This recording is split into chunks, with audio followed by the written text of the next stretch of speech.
You kick the door just once, and it gives in cheap wood splitting like every excuse that brought you here. The smell hits first, sour chemicals and motel bleach. The suspect goes down fast. He was never built for confrontation. Your partner yells the clear, and your own voice echoes back through the mask. Hands shake not from fear, but the rush, every fiber lit with order and approval. You photograph everything. Label. Secure. Each bag seals like a small victory. Alone later in the van, you count the evidence again, slower this time. The hum of the generator hides the tremor in your breathing. In the fluorescent light, the sample glows faintly pure, precise, overpowered. You tell yourself it's for testing, just familiarization, nothing new. The syringe weighs barely anything. The decision weighs everything. When it hits, you feel unshakably official, like gravity just remembered your badge number. The office hums like a fluorescent conscience. Every file smells of paper cuts and sanitizer. You tell yourself the forms are honest boxes checked, quantities logged, each word a quiet substitution for guilt. Pain management. You write in margins only you read. Surveillance focus. In the section meant for expenditures. It's amazing how professional a confession looks once it's typed in triplicate. You adjust your posture at meetings, sip stale coffee, nod at the right moments. Your coworkers smile more than usual. They mumble about how sharp you've been lately, how the long nights haven't dulled your edge. You thank them and stare at the reflection in your monitor, eyes bright, pupils wide, the system rewarding its own malfunction. Each sealed envelope, each chain of custody signature builds a fortress around the truth. You're the auditor and the suspect, and the evidence file keeps growing more complete. The memo arrives folded like an accusation. Internal Affairs wants to audit handling of evidence suspected diversion. Limited access profile. Your initials appear in the second paragraph, blurred by a photocopy line that feels strategic. You smile too widely when you sign the circulation sheet, pretending the faint tremor in your hand is caffeine. The rest of the day becomes an equation of concealment. You burn a set of tracking numbers, switch one label for another under lab lighting that hums judgment in every flicker. The computer timestamp resets, obedient as ever. Procedure is your religion, and you've learned to translate sin into official language. During the evening briefing, your pen slides from your grip. For a moment, you can't tell if it's sweat or withdrawal sinking into your palms. Someone laughs too loudly at a joke about burnout. The meeting continues. Later, on the surveillance footage, you watch yourself twitch in delayed playback. The pause key shakes in your fingers. The screen shows truth arriving half a second late, just enough time to imagine an alibi. You catch your own eyes looking back through layers of security clearance, and even the camera seems confused about which side of the law you're on. It unravels in seconds. Wrong door, wrong floor, wrong intel. The hallway echoes with shouts that don't sound like authority anymore. When the gunfire stops, the suspect's shirt is a spreading definition of regret. You check the pulse out of ritual, not hope. The lab team arrives before guilt does. By morning, toxicology turns the report into prophecy. The sample on the dead man matches the same batch you documented, the same batch that vanished months ago. The system that covered you is now your fingerprint. Interrogation is polite. No raised voices, no threats.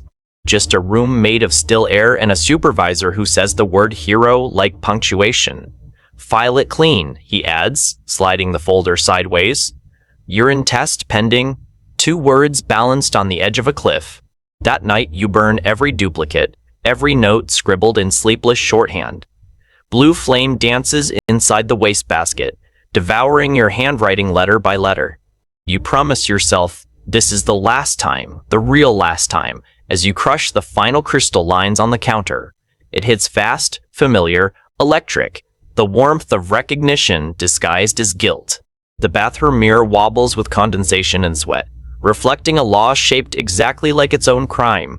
You wait before the alarms now, trained by the discipline of withdrawal.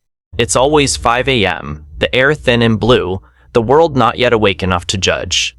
Walking keeps the pulse steady, or at least disguises the tremors as motion. Long sleeves hide scars that aren't visible anyway. People passing on morning runs nod politely. You nod back, the gesture mechanical, civic, safe. At headquarters, your name still hangs on a cubicle badge, frozen proof you belong somewhere. Mandatory leave sounds cleaner than suspension. The email said self-care, restoration, evaluation period. You printed it and pinned it to the fridge as if seeing the words might make them true. Each day folds into the next, silent paperwork of recovery. Wake, walk, hydrate, resist. Your body makes paperwork of its own sweat, heartbeat, fleeting craving. TV becomes the new briefing room. You scroll channels until you reach a familiar face. Another arrest. Another bag laid out on a table. The anchor says DEA sources confirm. You lean closer to the screen, recognizing the evidence tape, the tags. Your old penmanship lingering like a fingerprint. They talk about justice the way you used to describe. Precise, procedural, antiseptic. The sound blurs into static halfway through the segment.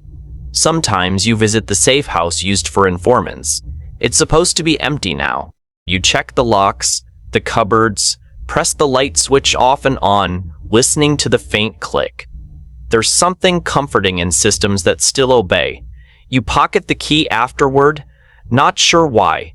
It fits nowhere else. You try supermarkets, diners, park benches, public places that smell like control. You count ceiling tiles, parking lines, exit signs. The structure helps until it doesn't. Nights bring their own surveillance, the pulse behind your eyes watching for temptation, the way you once watched Suspects. Dreams are chemical reruns, bright and burning, half-remembered scents waking you at 3 a.m. You start keeping a journal titled Evidence of Normalcy. Items logged, number of hours slept, cups of coffee, number of times you looked at your hands wanting to trust them again. The entries read like someone else's handwriting by week 2. You convince yourself that's progress. Clean means forgetting.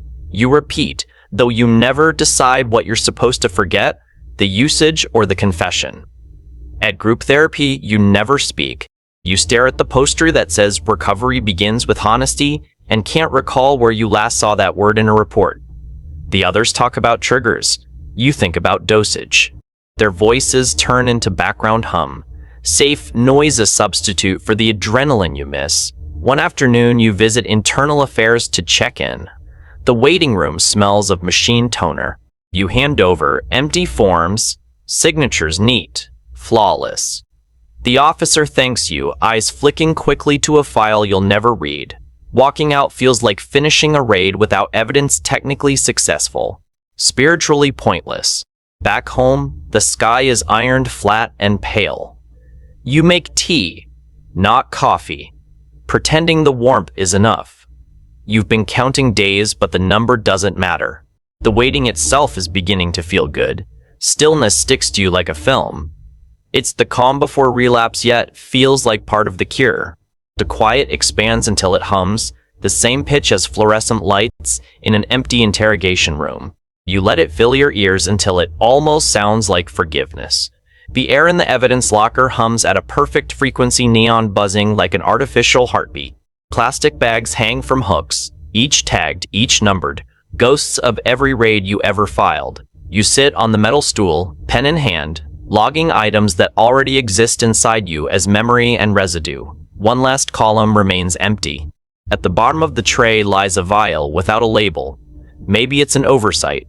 Maybe it's a mercy. The glass catches the sterile light, turning it soft, almost kind. You print your badge number small across the blank space, the digits trembling just enough to feel human. The cap twists with the sound of final paperwork closing. When it hits your tongue, the burn is clean, procedural, inevitable. Law re-enters your bloodstream, completing its own arrest. For once, everything is accounted for.